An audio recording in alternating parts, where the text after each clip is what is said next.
let me check in with the first three parts of Codebreaker by Walter Isaacson. Jessica Dowden, uh, Jessica Dowden, gene splicing, gene editing, and the future of humanity.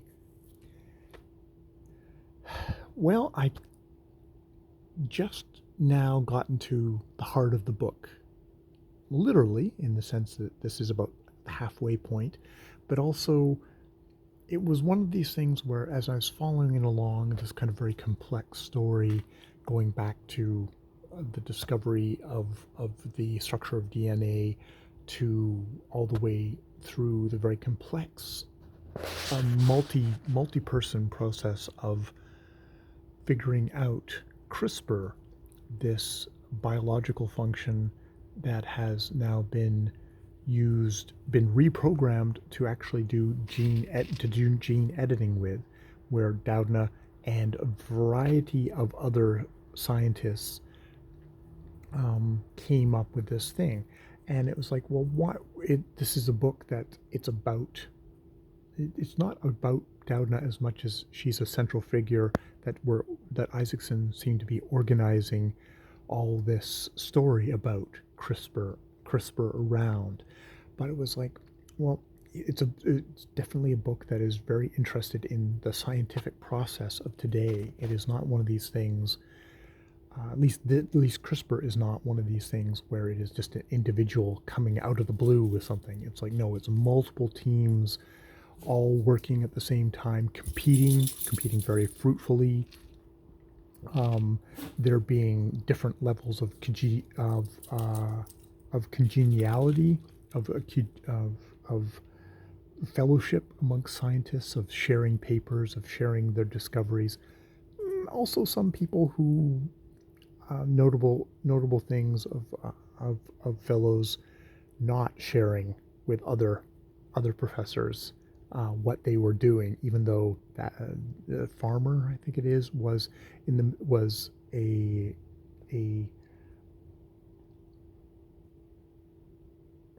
was the mentor, the supervisor of a student who was actually still working, was went off and worked with somebody else on CRISPR at the same time. They both ended up submitting papers on the same subject. Farmer's one being much more complete, it seems. But it was like, oh, okay, this is all interesting, but why this story? And what we get is that there are competing.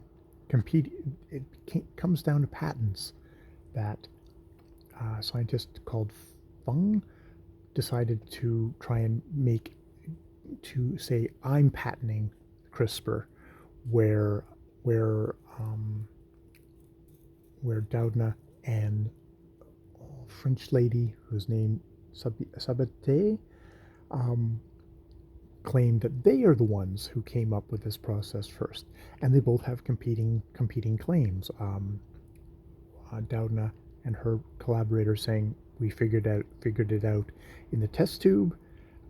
Fung saying, well, you may have figured it out in the test tube, but that is much different than figuring it out in actual human cells outside of the test tube. You figured out the chemical process. We figured out the biological, and there being competing stuff over that. There's various other really complex things which I have no clue about.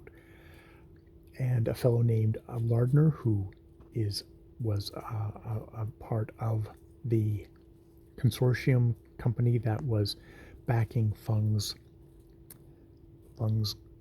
patent stuff, comes out with this article, which sounds like it was factually true, but definitely slanted things towards Fung and away from Doudna. Indeed, only diminishing Doudna's um, contributions to a single paragraph. Really, really trying to ship it out, which causes a firestorm. And this is the thing that came into the public consciousness of, oh, yet another woman is getting written out of one of the great scientific discoveries, calling back to Watson and Crick and Rose Rosemary, oh, what the hell is her name? Rosemary, who seems to have been someone who actually they died before they would have actually gotten the Nobel Prize, but get pushed out of history on that. So this seems to be like, oh crap, it's happening again.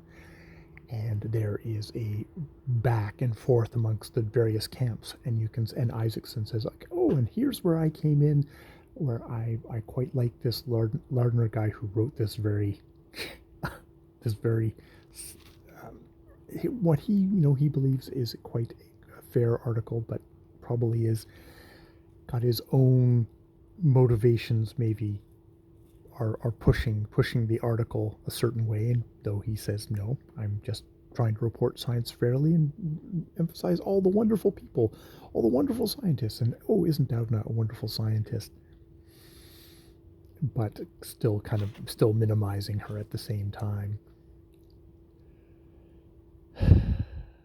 So yes, this seems to be the central little battle over here. This major contribution is Doudna just a bit player in this, is just one of many, but it was Fong who actually made CRISPR what it is, or is what Fong did, which apparently a variety of other scientists all together at the same time came up with the same thing. He just happened to be the ones who got it in under the wire, but about 5 other people also were using the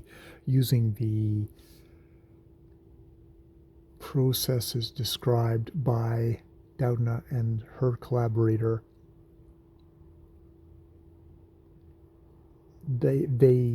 Was it just a hop, skip, and a jump? There seems this is one of these patent things that who the fuck knows. But yes, there's a history battle going on here. Who's going to be the big name? Who's going to overarch? And who's going to get shuffled off as the footnote in history, as well as who's going to have like all the money involved. And there's big groups that are behind Fung, and probably big groups that are behind Doudna that stand to profit mightily. And there's lots of lawyers involved, and yes. So it's an interesting book that way. It's one of these things of like, we could be just talking about a bread maker and the battles to, slice bread, of who was going to get sliced bread. But no, we're talking about something that quite potentially affect the course of the human form going forward, or how we live our lives, and not just how we might boost our intelligence, but fighting all sorts of cancers, of bacteria resistance, of many applications which I probably have the least clue about. So this seems to be the struggle, and it's interesting, of course, that Walter Isaacson, the author of this book, has chosen his subject. He's chosen Doudna as here is who I am focusing on.